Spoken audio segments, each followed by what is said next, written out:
thank you so much for having me. I also want to thank you, Omar, for pushing me, because you're good at that, and I appreciate it. Dexter for the graphics, and then Bobby for creating a super cool, where most people are comfortable, inclusive forum for this kind of activity. I dig it. I'm just gonna jump into it if that's cool with everybody. If you've paid attention to my YouTube channel at all, some of this is going to be duplicate information. I did a similar stream, I don't know, about a month, 2 ago, something like that, that captured a lot of what we're going to talk about. I'm a 20-year, 16-day U.S. Air Force retired aircraft electro-environmental 2A676.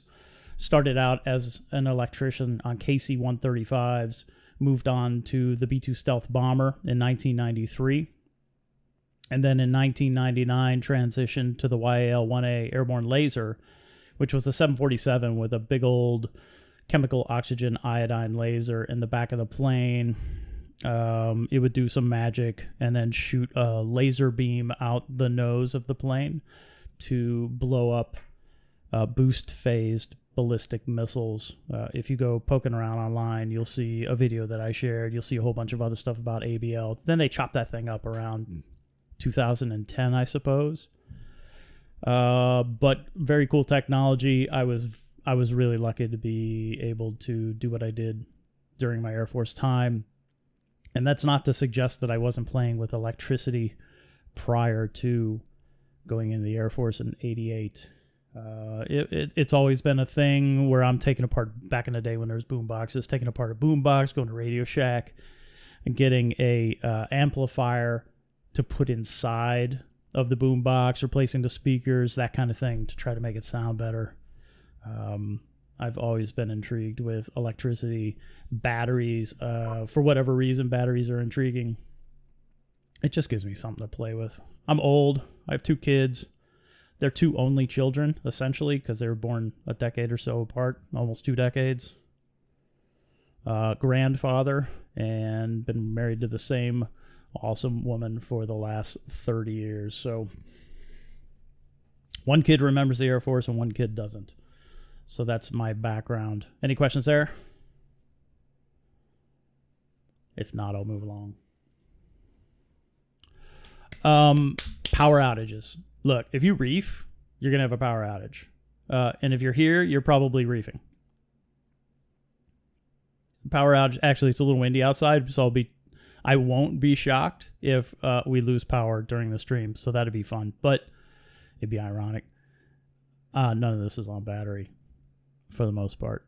So if you reef, I'm gonna start with 3 different categories. I'm gonna start with warnings, right? So that's my top level.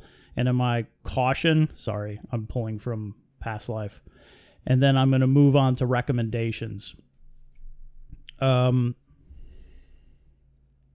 are warnings. These are the things that I think you should focus on right now. And if you haven't focused on them right now, you probably should have focused on them yesterday. So don't wait for a power outage to occur. Because if you're thinking about what you're going to have to do to maintain your reef during a power outage, when a power outage occurs, it's too late. For the most part, you may be successful. You may be able to keep these things alive. But you may run into some challenges, especially now that some of us are moving into winter.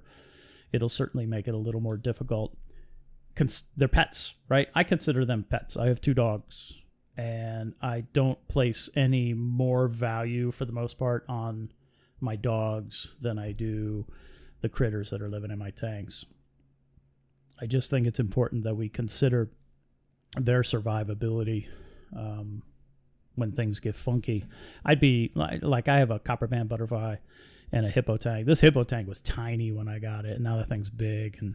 And I've killed fish before, and I don't like it. Like, I had a heater blow up once, and it cooked was it a convict? It was a convict back in freshwater days. And I was totally disappointed with myself for allowing that thing to die because of a bad heater, and that wasn't cool. Have a generator. The number one most important thing, if you have a tank with lights and pumps and water in it, have a generator. I have 2 WEN, W-E-E-N generators. They're 2,000 watt. They're probably 1,600 continuous. And they're $350 on Amazon. If you go to Harbor Freight, they're exactly the same thing as the Predator. Harbor Freight will charge you a little bit more money. Take a look at the WEN 2,000 watt generator. Like I said, I have 2.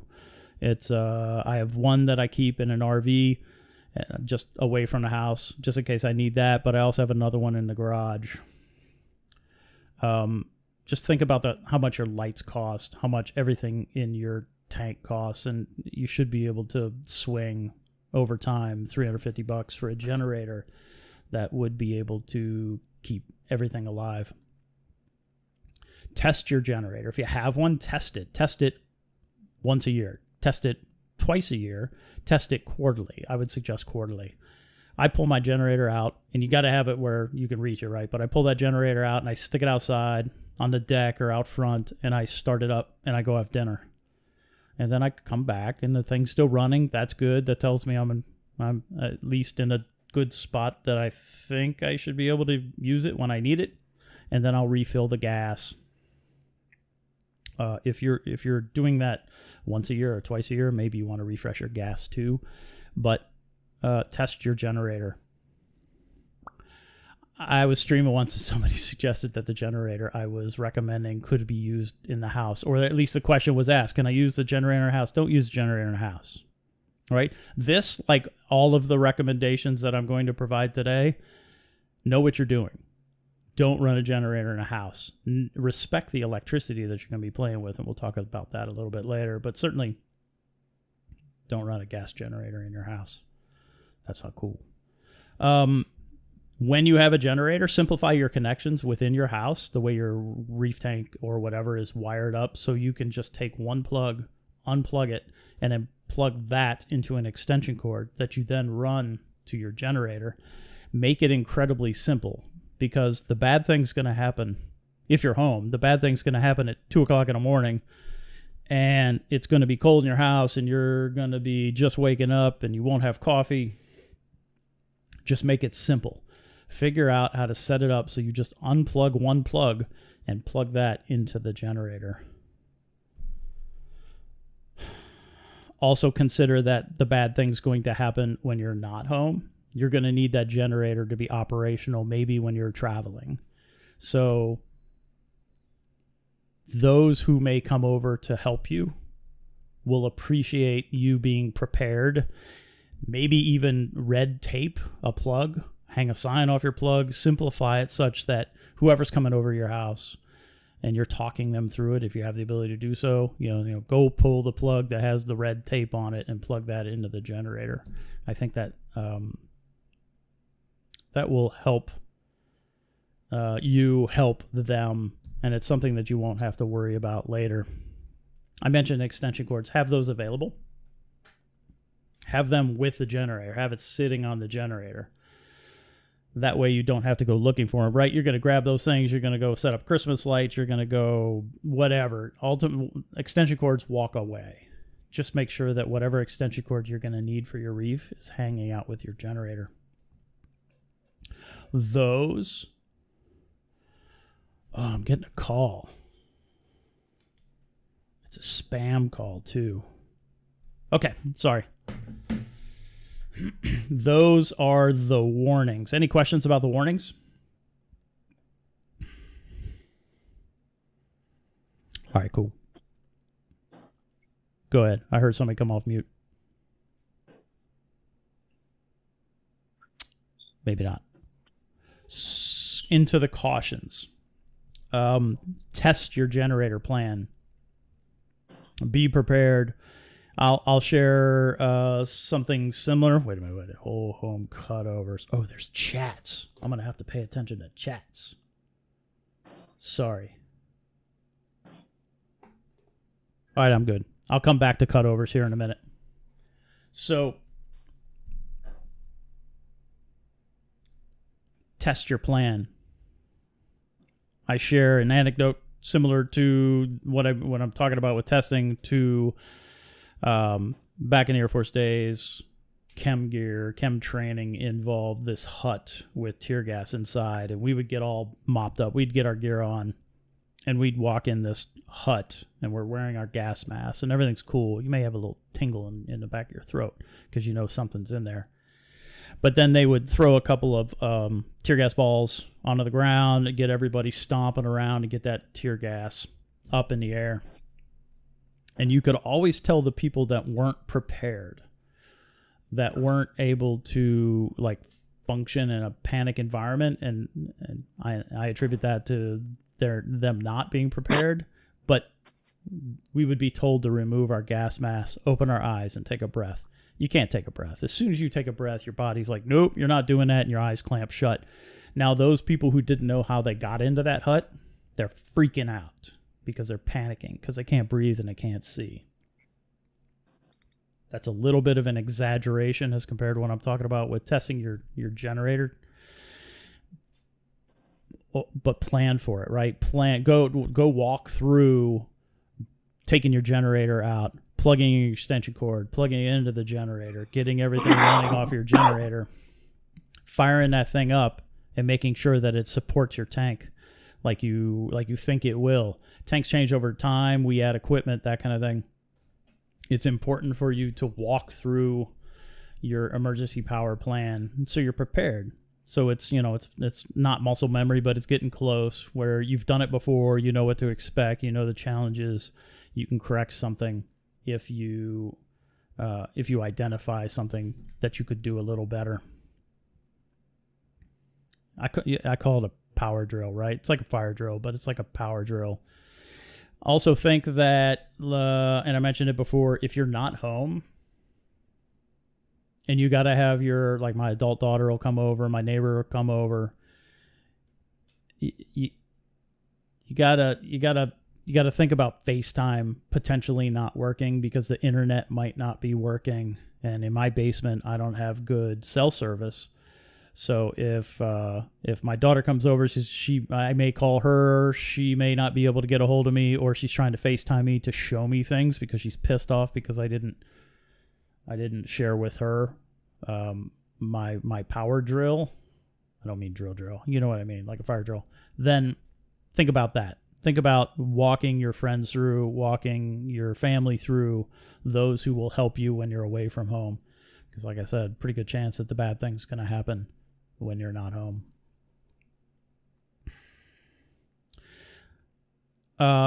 Don't put everything on the generator. I would suggest that you put critical equipment only. So to me, critical equipment is return pump, power head, and heater if the generator can support it. I don't think you need anything else. You don't necessarily, I mean, you're going to need your controller if your controller is powering any of that stuff. But for the most part, return pump so your sump doesn't get stagnant, power heads because you want to keep that water moving. And those two together aren't going to pull a lot of juice. And then heater if you think that is something that you need, dependent upon time of year and where you live. Have spares. Power outages, EB832s, the older one with the cheesy little transformer rectifier inside, they like to fry. Have some spares. You may need to have an EB832 on hand, a spare one, just to be able to switch everything around if one gives up the magic smoke. Just think about the other spares you may need, heaters, power heads, whatever. Have those spares on hand. I think those are things that you should do anyway. They're not necessarily associated with power outages. But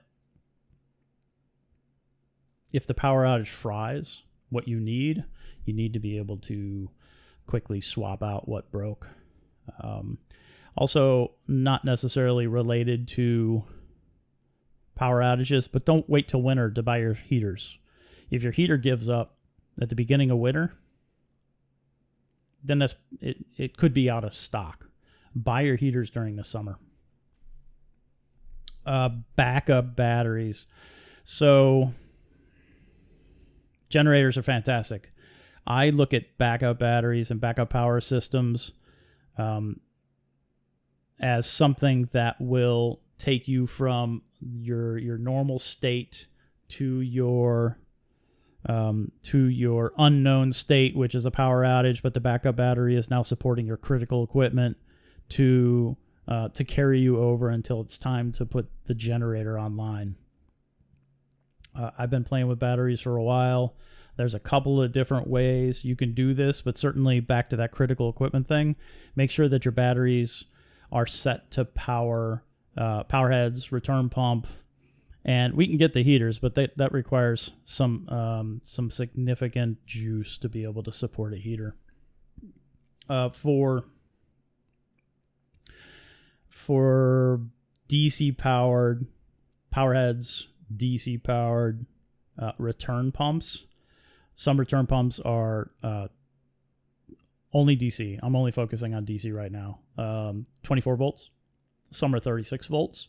You need to be able to support that voltage regardless of what voltage your batteries are. I use a 12-volt battery system, and I'll get to why in here in a bit. But you need to be able to use a boost converter to up that voltage of a regular 12-volt battery to be able to support your devices. Some devices will operate on just 12 volts, and that's cool, but you need to know that. I use a lot of Jabo, and my Jabo stuff is not going to run on 12 volts. My MP10s, they will, but I'm not going to have them on the tank that I'm setting up right now. The glass is too thick for the MP10, so I'll be using Jabos on the big tank. It's just something you need to think about. You won't need the AC adapter, but you will need a switchover device to get from normal power to battery power. One option is the Reef Box from Puddle Aquatics.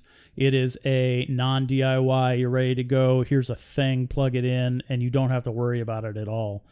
It's just a very simple device that takes power from the wall wart, the thing that's powering your pumps, battery connection here, and then you got to make sure that if this is 24 volts, then you're going to need a battery with a boost converter plugged into here, but those are easy and cheap.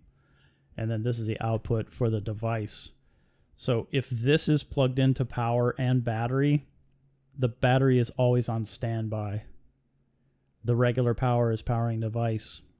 There's other ways of doing this. This is a great option if you just want to do it, right? If you just want to buy a thing and that thing's going to be there for you, it's a great option. But you need to be able to switch from normal AC to DC wall wart to your device. You got to be able to switch from that normal power condition to battery simply. You don't want to have to fiddle with things. Lynn says she's here for the free giveaway. Shocker.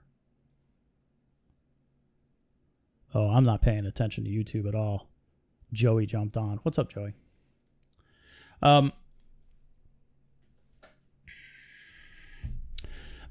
Batteries aren't long-term solutions. Like I mentioned, batteries are your intermediate solution to get you from normal to generator if it's going to be a long-term event. If it's just if it's just an hour or something, and you can have yourself an 100 amp hour lithium iron phosphate, lift a lead acid battery like this, right?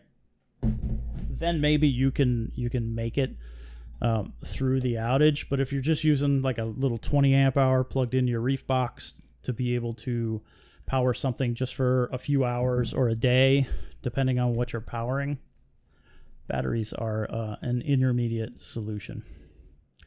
I mentioned, and I can share links later, but I mentioned boost converters. So actually Ecotech sells one for their return pumps.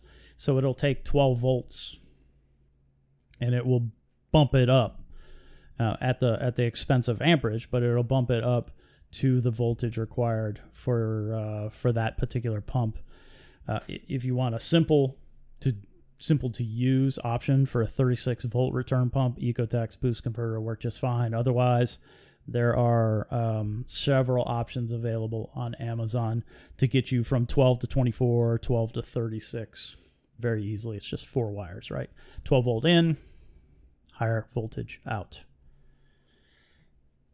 That is it for cautions. Any questions on cautions?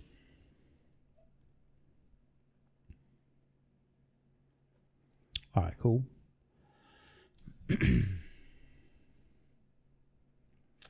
DC voltage. DC is easy. This 12 volts easy. You're not going to kill yourself. There's very, very little chance that you're going to burn down your house. 12 volts is not going to shock you. You can't feel anything under 40 volts anyway. Don't touch the red and the black together, because that's going to let the magic smoke out. If you're using a lithium iron phosphate battery, it has a built-in battery management system, a BMS, that will kill voltage, output voltage. If it senses an overcurrent condition, touching the red and black together will certainly cause an over voltage condition. But if you have, and I say this all the time, but it really is a simple, for me, given practice, if you can change your 9-volt battery in a smoke detector, you can build yourself or assemble a very simple battery backup system for a power head or return pump. And if you're old like me and you know how to program a VCR, you're good. You'll figure it out pretty quickly. Know that your power is out, because it's going to happen when you're not home. I use a Nest Cam. I have several Nest Cams. Actually, there's one behind me over here. I use Nest Cams to know when power is out. You could set up heartbeats on your controllers, whatever, but a single Nest Cam will say, yo, I'm not connected. What's going on? It'll notify you through the app on your phone, and you'll know power is out. I usually know I've lost power from the Nest Cams before anything else. Actually, the Hydros is really good about that too. Hydros power out alarm is good, but I have my Hydros hooked up to a UPS, which we'll get to here in a minute. But have a way of knowing that you have lost power in your house. That way you can react, especially if you're at the beach, you're not home, you're halfway across the world. You need to be able to call for help when that time comes. Batteries, lead acid batteries. So those of you with lead acid, how often do you capacity check your lead acid batteries? Because there's a pretty good chance when you need that battery, if it's older than 3 years, it's not going to be there for you. It's going to be greatly reduced capacity, potentially even no more capacity, depending upon how you've used it. You need to test your batteries. I would test my batteries, if they were lead acid, once a year. I want to know how long the equipment will last. So you can base that on prior testing. I would also suggest that you not discharge a lead acid lower than 50%. Below 50%, even with deep cycle batteries, you're starting to cause damage to the cells.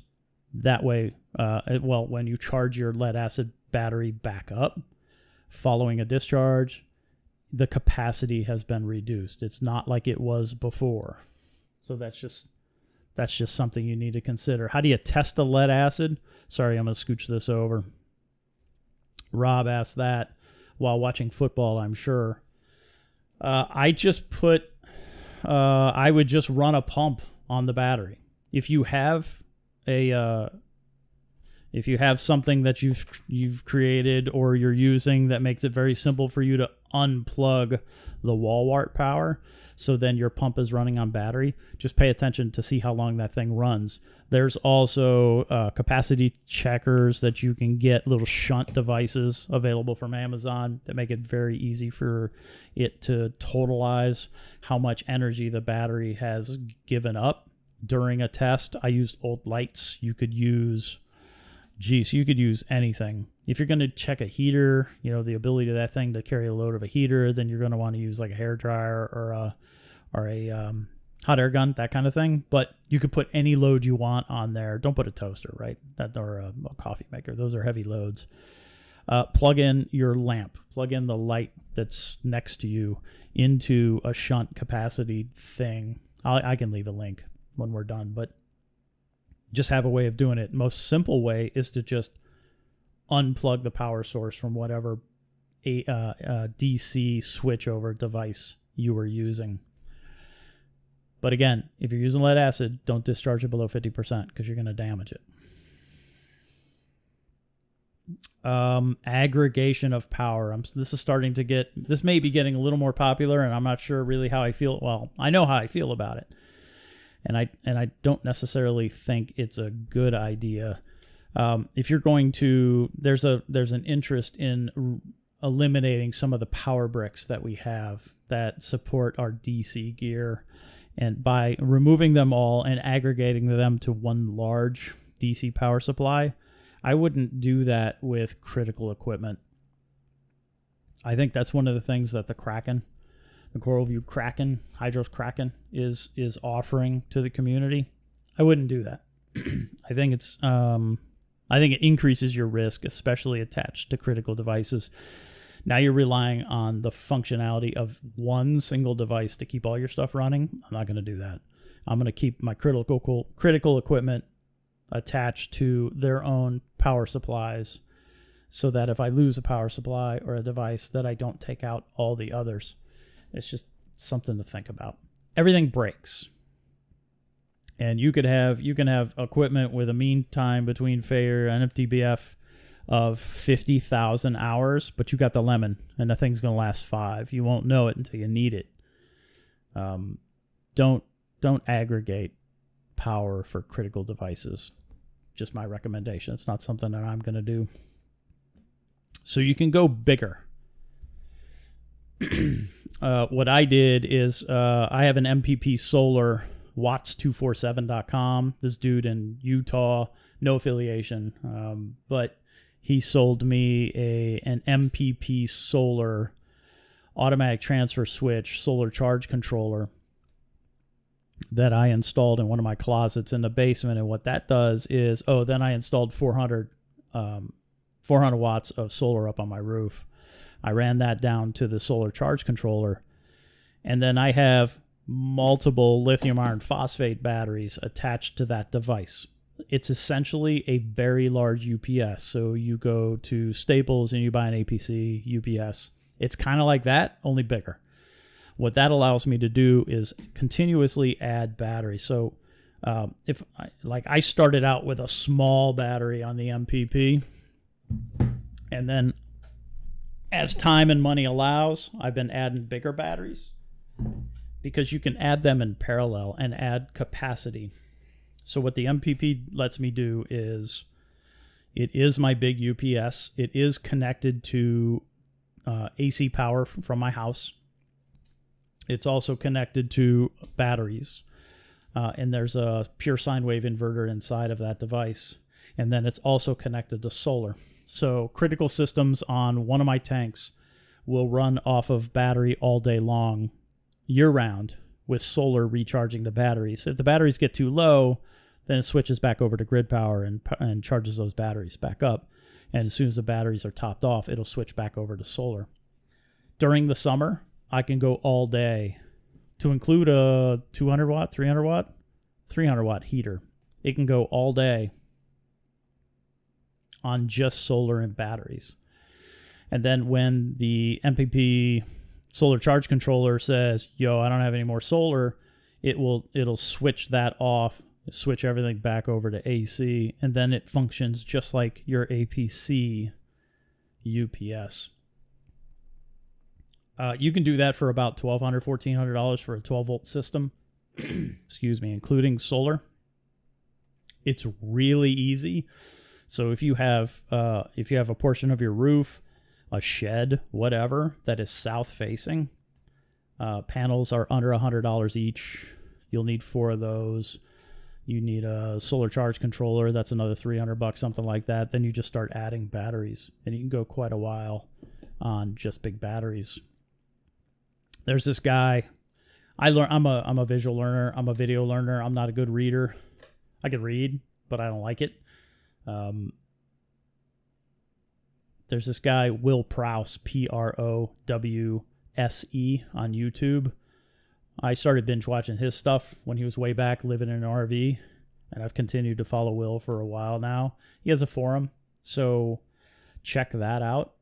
He is a wealth of knowledge. He presents the information very simply, very directly, very matter-of-factly, and he's good to watch. When you're thinking about better battery backup systems, you're going to have to consider what voltage you want to support your equipment. I choose 12 volts for a couple of reasons. 12-volt batteries are easy to find. I can grab one of the 12 volts that I have in my house and use them. I can go to Walmart and buy a 12-volt deep cycle trolling motor battery or something. Like if I'm desperate and I need a 12-volt battery, I can find those. Car parts stores, Home Depot, Walmart, whatever. I think being able to get your batteries quickly is easier than buying 2 batteries and hooking them up in series and giving you 24 volts, that kind of thing. But then I can also use my car. I can use any of the cars that I have, to include warranty voiding, but I could plug in all of my stuff to the Tesla 12-volt battery, and the big battery is going to charge the 12-volt, and then I have access to the big battery too. So I like 12 volts because it just makes my life easier. It's not the most efficient. You need to have thicker wires to support 12-volt devices because the amperage is higher. The higher the voltage, the lower the amperage when you're dealing with this kind of thing. But it's not a significant thing. It's easy. 12 volts just makes it easier for me. I'll get through chat here in a minute. I mentioned lithium iron phosphate batteries versus lead acid batteries. Lead acid, great for starting cars, but I don't like them for backup power because they're really only good for 3 years. So if you do like a total, I don't know, if you look at the survivability of lithium iron phosphate versus lead acid, lithium iron phosphate is absolutely less expensive. If you take the 10-year approach versus a 3-year approach for lead acid, the chemistry of a lithium iron phosphate is non-flammable, so it's not going to burn down your house. It's the magic smoke's going to be let out of that battery if something goes wrong, but it's not going to catch on fire. Same as the lead acid. It's just I prefer the newer technology over the old lead acid stuff. The batteries that the hobby has given us, there's 2 main, right? It's the Ice Cap and the EcoTech. The EcoTech is a 18 amp hour lead acid battery inside of that metal box, and it weighs a freaking ton. You're not gonna easily lift up. And actually, this 20 amp hour Miati lithium iron phosphate fits inside of that box. It's just a big, heavy, stupid box with a $35 18 amp hour lead acid battery inside. They're charging $200 for the thing, but it's a $35 battery inside with a super cheap charger and some wires. You can easily make that yourself. The other is the Ice Cap, which on their advertising shows 2.5 amp hours, but the battery inside is 4, so that's weird. And that thing, the cost per amp hour / watt hour is so insanely high. I don't get it. The manufacturers are not giving hobbyists good options for battery backup. I think the Kraken is a step in the right direction, but the Kraken on battery only supports 12-volt devices. It doesn't convert the voltage, so you'll have to get your own boost converters anyway. So, and if you got to do that, just make your own, or an alternative like the Reef Box. I mentioned it already, but when you build your own battery backup system, you can continue to add batteries. So as long as they're similar amp hours, like this one here is a 20, this one here is 100. I would have to put, math is simple, right? 5 of these together in parallel, and then put that parallel group in parallel with this 100. But you can sort of get them close to where batteries you've purchased in the past aren't wasted if you can build parallel groups that then equal the output of like this big old 100 amp hour battery that's right here. This thing was cheap. This is $300 on Amazon for a 100 amp hour battery. It doesn't have cold temp charge sensing, and I don't care about that because it's going to be in my house, right? I wouldn't use this in an RV, but I'll certainly use it inside of a house. Moving on to heaters. So heaters suck. Heaters suck to run off of batteries because they're just they're like 200 watt, 300 watt, 500 watt. I mean, that's pulling a whole lot. So if you want to run a heater nonstop and it's a 500 watt heater, you're going to have a 500 watt hour battery to support 1 hour of heater use. And then there's math you can figure out to go from like 100 amp hours to watt hours. That's just 12 times 100. So there's your, right? That gives you could do the math to figure out how long your heater's going to run while connected to your battery. But to do that, you're going to need an inverter, a pure sine wave inverter. I would use only pure sine wave, only because it's going to be more efficient. You'll get longer battery power with a pure sine wave instead of your device having to chug along with a modified sine wave, which is kind of square and stupid looking. If you are going to run a heater off of a battery with an inverter, plan on your heater running. Just plan double the size of the battery that you think you're going to need to support your heater runtime. It's difficult to calculate that because it's dependent upon season and whatever, house temperature and all these things. Heaters are just, it's hard. That's why you need a generator, because heaters are then suddenly simplified.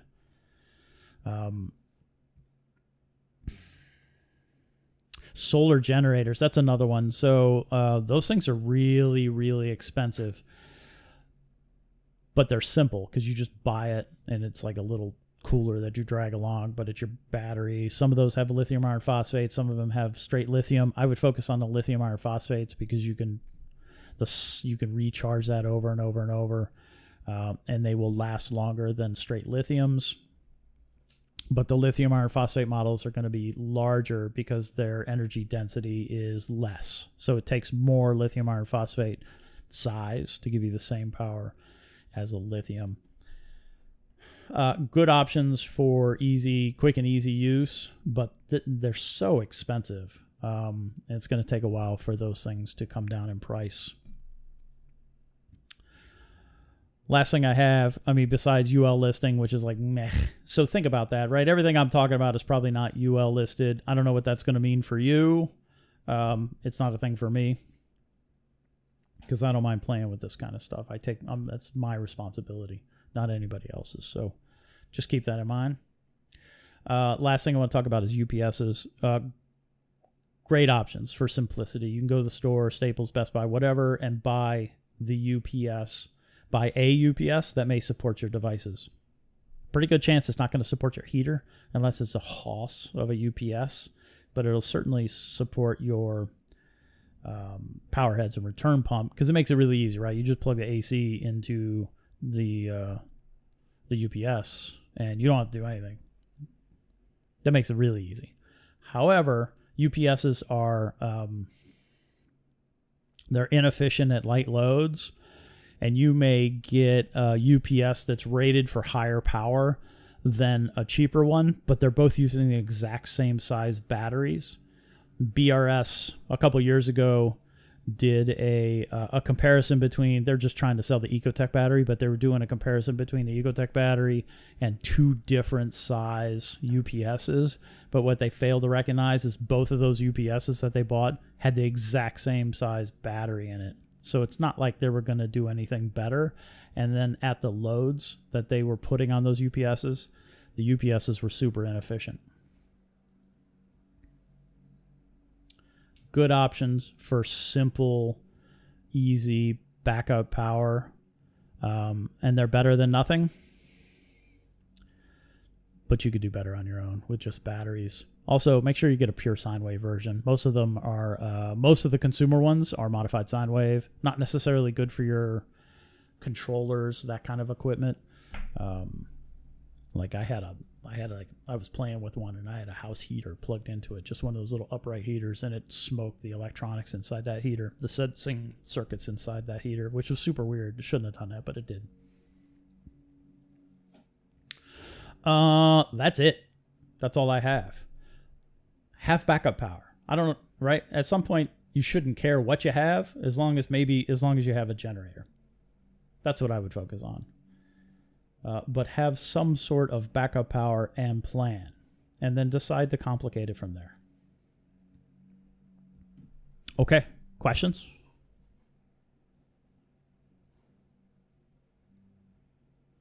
I can scan through chat very quickly if there's anything.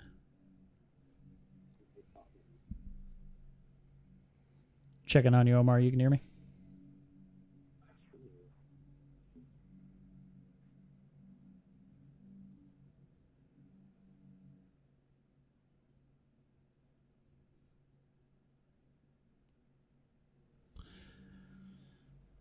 All right, I think I got him. One new message. All right, cool. All right, y'all. I'll hang out for a little bit. If you want to talk, happy to talk. And then I'm also going to catch up on the YouTube side to see what we got going on over there. Question 1. What should we care about when it comes to battery details when selecting one? Voltage, current rating, amp hour. Batteries are rated as amp hour. And then you'll want to think then about watt hour later, but the bigger is better. The bigger the amp hour battery, the better. You don't always see amp hour ratings on lead acid batteries. You can find them, but it's not something that's pre-printed on them. For whatever reason, lithium iron phosphate manufacturers like to print it right on there. Like, that's 20 amp hours. This is an Amazon battery. You hear noise here. So bigger is better in the case of battery amp hours. I'm really only focusing on 12 volt. You can get 24 volt batteries, but they're more expensive, and usually you can't buy them locally generally. Any practical maintenance regimes to prolong battery life in general? The days of having to actually, if you're going to fully and I talked about this, but if you're going to fully discharge a lead acid battery, you're going to damage it. Deep cycle or not, it's going to negatively impact its ability to hold a charge next charge cycle. So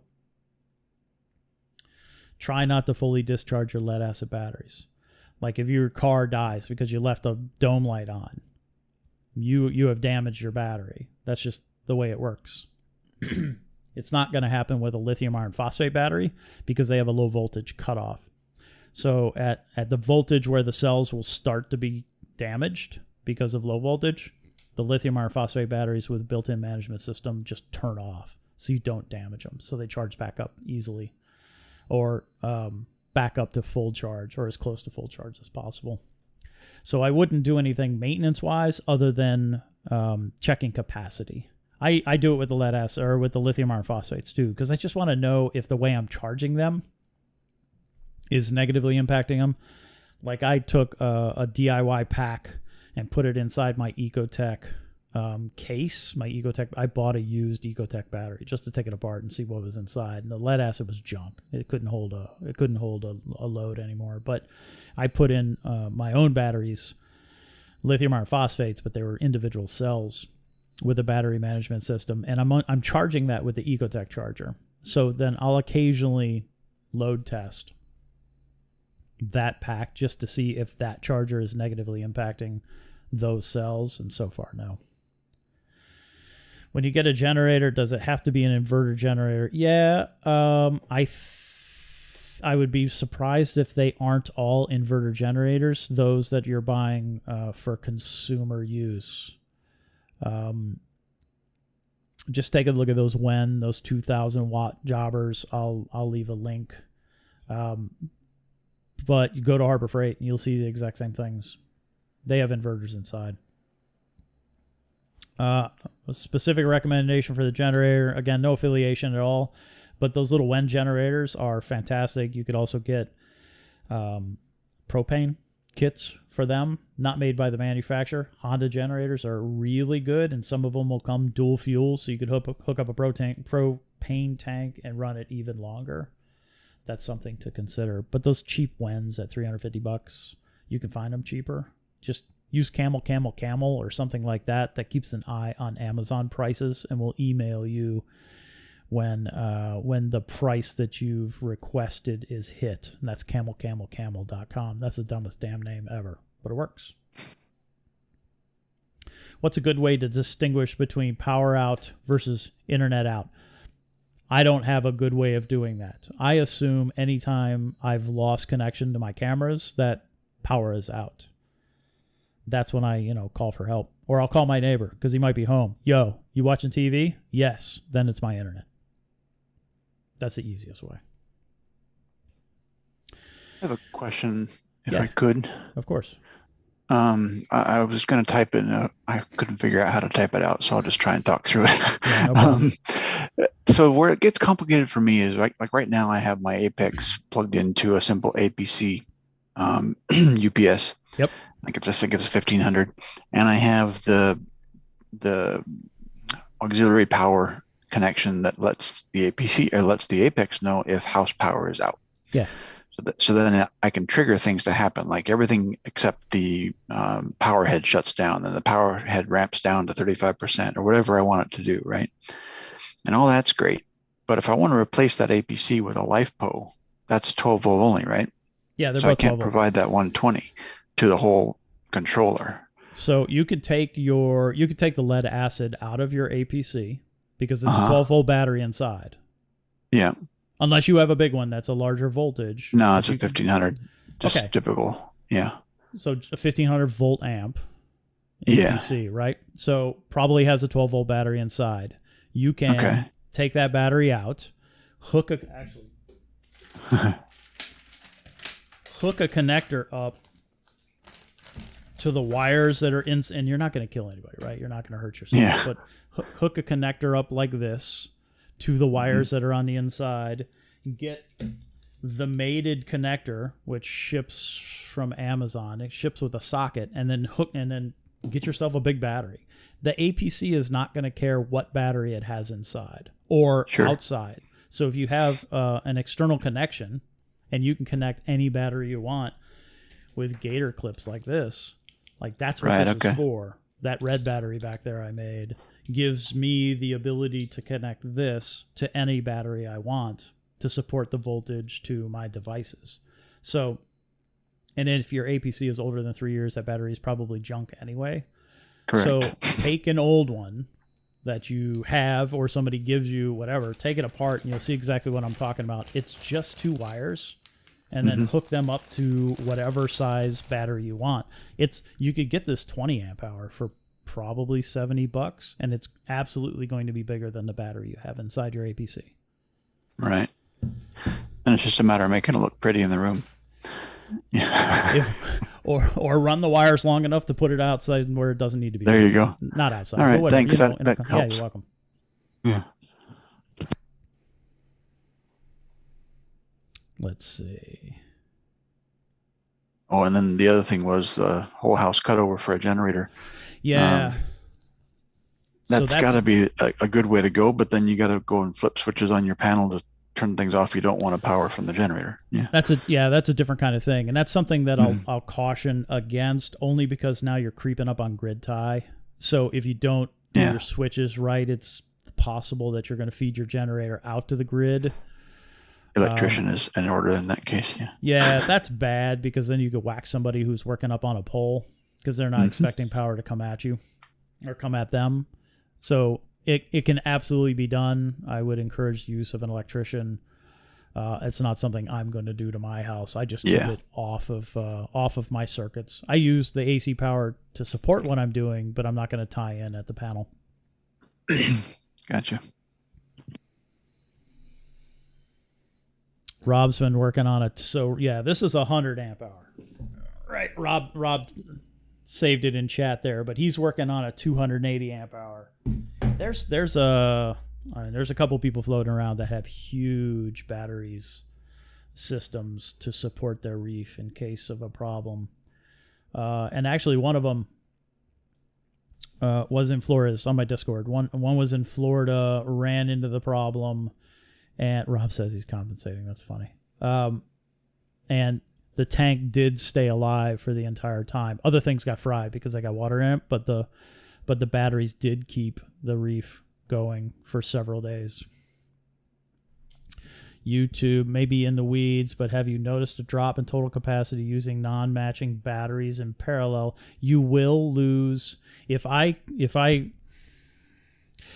take 15 amp hour batteries and I put 4 of these in parallel, and then I take that parallel group and I put in parallel a 100 amp hour battery, then my total capacity will be the capacity of this thing being 60 amp hours and not 100 amp hours. But that's, I mean, try to match your batteries. If you match your batteries in parallel, then the capacity will be doubled, and it won't be that of the lower, right? Because then it would be 120 and not 200.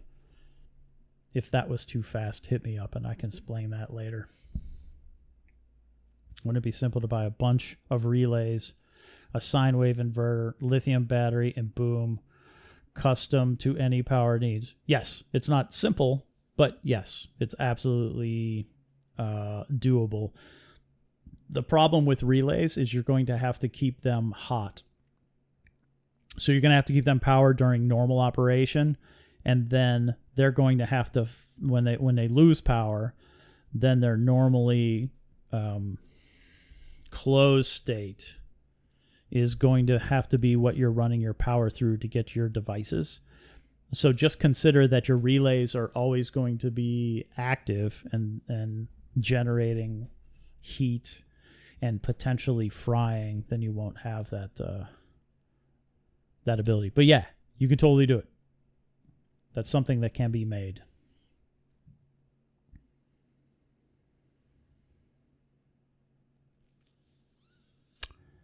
Rob's going to go 24 volts, which is more efficient. Absolutely. Propane only generator is a good option too. Yeah, totally. Any kind of generator is a good option as far as I'm concerned.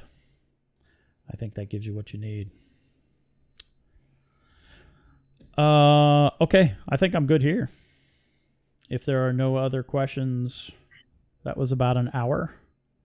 And thank you to Omar, and thank you to Humblefish for giving me the opportunity to share battery power, backup power, something that I think is incredibly important. If you can buy a light, buy a generator. It's like dodging a wrench and dodging a ball. You know what I'm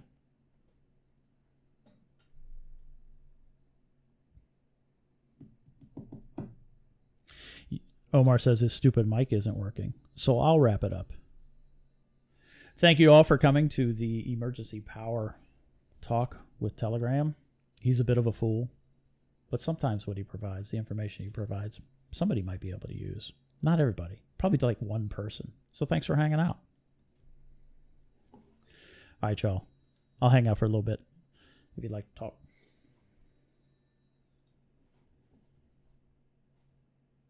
We're just hanging out now. Is that a Refi Uno 2 behind you? It's a little blurry. This? Yeah. Yeah. You liking it so far? Or? Yeah, it's awesome. We can talk lights. We can talk this if you want to talk this. Rob, your mic was kind of funky too. Hey, how long do we have this Zoom for? If we have it for a while, I can talk about this. I don't want to get punted.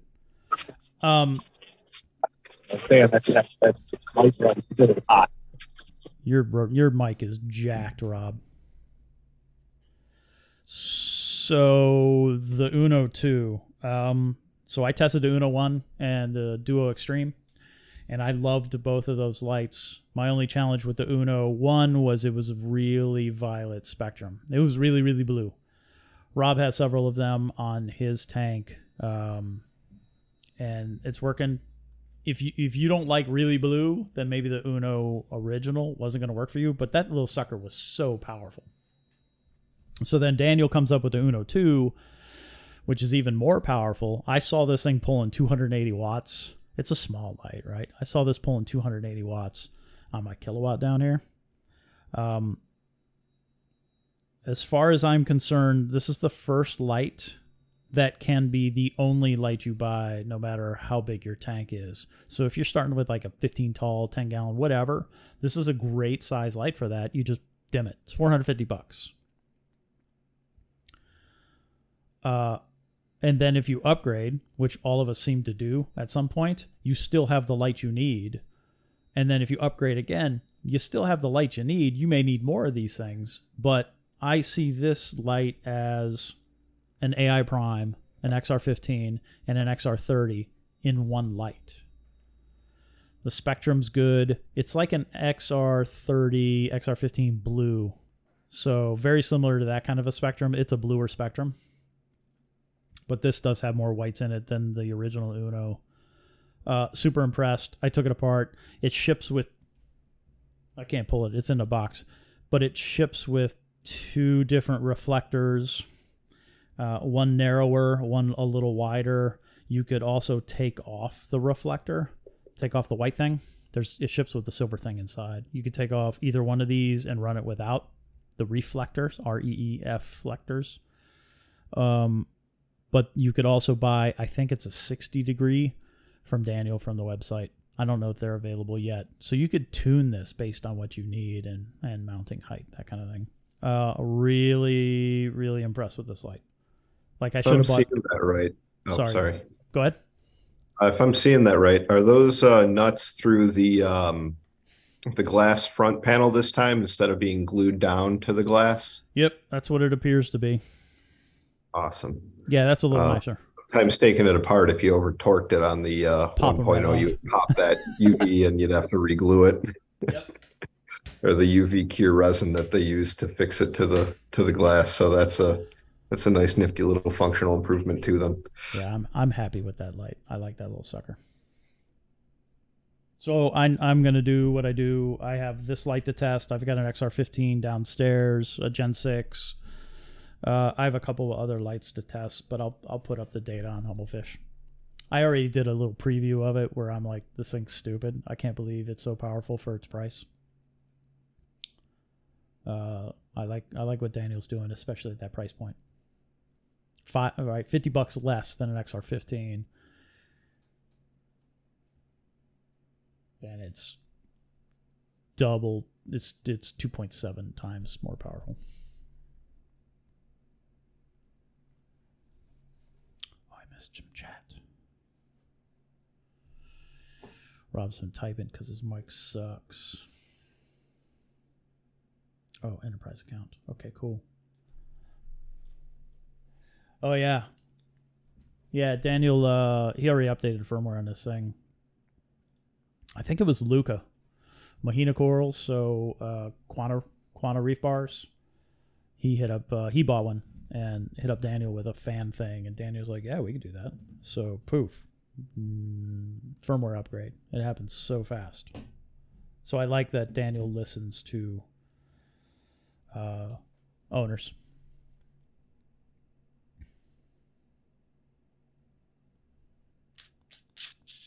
Anything else?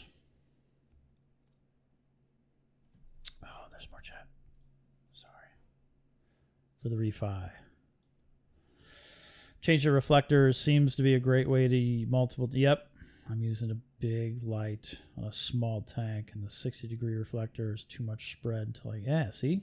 I like it. And I've heard others mention that the Gen 6s should have different spread lenses, radions, to give you some right, because they went spready. I like the Gen 4s. I think Gen 4 is the best radion made, but then they went pretty spready with the newer ones. It'd be nice to be able to focus it based on use, so to be able to buy other lenses to support your needs. Max, you gonna say something? Yeah, I'm trying to do my camera because I'm like doing a crazy thing right now. I'm building up a full. Lost you. You back on mute. I'm trying to build like a whole canopy around my tank right now to deal with too much spread from the light, but I'm trying to figure out how to get it with a selfie camera. Yep. But I'm like 3D printing a full shield around it right now because it's just been too much spread. I have a AP9X on here, Yeah. On a little 30-gallon. Can you lower it, or is that's as low as it'll go? Oh, it's also doing like thing where it's trying to find my face because it's an iPad. No, I have it like 12 inches off the water right now. Yep. Let's see. So, cheers to you for having a big ass light over a little tank. I like that. Because, there's no such thing as overkill as far as I'm concerned. If light's dim, put a big old light over your little tank. That's cool. Yeah, it's at like 45%, but I figured if I'm going to go to like a 75 in the future, I'll be able to keep the same light and not need to upgrade again. I dig it.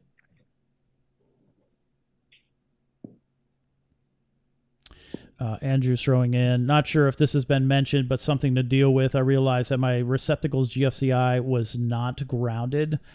So if you use a surge in between your GFCI, overcurrent, going back to the ground, if you have any devices that expose ground to the tank, you're going to shock yourself. You know what? Awesome point. And everyone who has a tank should have a generator, but they should also have a grounding plug. So those things are super cheap on Amazon. It plugs into the ground. You can get a ground checker to see if your ground is actually ground, but everybody should have a grounding plug, right? A grounding probe in their tank to pull any voltage out of a tank. Because, it can make you lay down, and that's not cool. I've been shocked a lot, and I was like just shocked a couple days ago. It's just whatever. It's something I do to know I'm alive. Don't do that, because it may just give you the tinglies, or it may make you go to sleep for a minute. But everybody should have a... Thanks, Andrew. Thanks for mentioning that. Everyone should have a grounding probe in their tank. Sleep for a minute does sound so bad. Sometimes you just take a little bit of nap. Electricity nap is... I don't know which I would prefer, an electricity nap or a nitrogen nap. Why this thing's changed? All right. Anybody else? All right, then I'm gonna jump. All right, y'all. Wait, let me look real quick. I missed something. All right, cool. Thanks, y'all. I really appreciate you hanging out. Thank you for being a part of this. Happy reefing and be kind, everybody. Thanks. Thanks, Omar. I'm out. Recording stopped. Which do I leave first? All right. Have a good day.